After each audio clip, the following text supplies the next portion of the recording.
Imagine being accused of the most horrific crime a mother could commit, murdering your own child. This is the haunting story of Tanya Reid.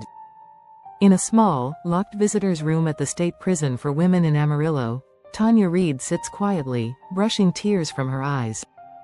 They say you suffocated your children and then brought them back to life with mouth-to-mouth resuscitation, I tell her. Tanya, with eyes as soft and brown as a cocker spaniel's, whispers, "Oh, dear God, no, it just isn't true." This is one of the most curious murder cases in Texas legal history, involving infant apnea and sudden infant death syndrome, SIDS. Tanya's 8-month-old daughter, Morgan, died after suffering at least 20 episodes of infant apnea.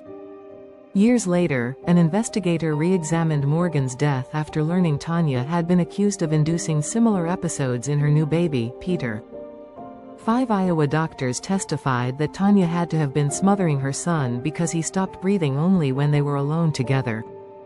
In 1989, Tanya was convicted of endangerment to a child and given the maximum sentence of 10 years.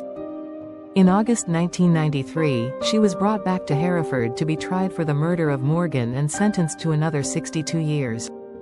Even in a nation accustomed to brutal crimes, a mother murdering her children remains horrific. Experts believe that far more mothers are driven to infanticide than we know, often due to Munchausen syndrome by proxy.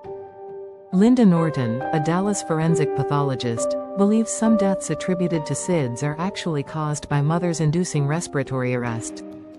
Without hard evidence, how can doctors say for sure that a mother is suffering from Munchausen by proxy? Earlier this year, a Texas appeals court overturned Tanya's murder conviction, citing lack of proof. Is Morgan's death a murder mystery or a medical mystery? Is Tanya a monster or a victim of bad doctors and overzealous prosecutors? Tanya tells me, "It's as if I'm the victim of a witch hunt. Why would I want to kill my own babies?" Charles Rittenberry, Tanya's lawyer, says, "Tanya's case haunts me. She refused plea bargains because she insisted she was innocent. Tanya had a perfectly ordinary childhood, raised in a close, loving family in the panhandle town of Dumas. In high school, Tanya was more reserved but won a Good Neighbor Award for saving a baby's life with mouth-to-mouth resuscitation.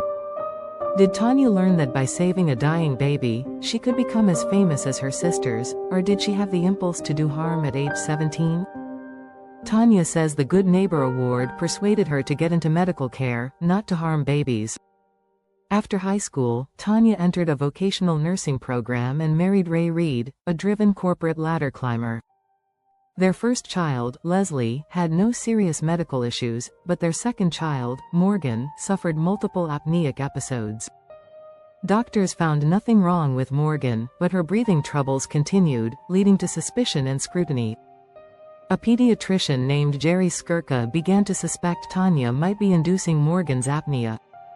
Tanya's neighbor, Lynn Jakimick, noticed Tanya's calm demeanor during emergencies and began to have doubts. In December, Ray was transferred to Hereford, and Morgan suffered her 11th apneic episode, leading to her death. Years later, Tanya's new baby, Peter, also suffered apneic episodes, but they stopped when he was taken away from her. Prosecutor Melody Haynes set her sights on Tanya, convinced she had murdered Morgan and endangered Peter. Despite Ray's testimony in her defense, Tanya was found guilty and sentenced to 62 years.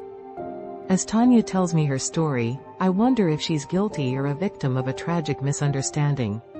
"I'll always love my kids," she says, "even if I can't be with them."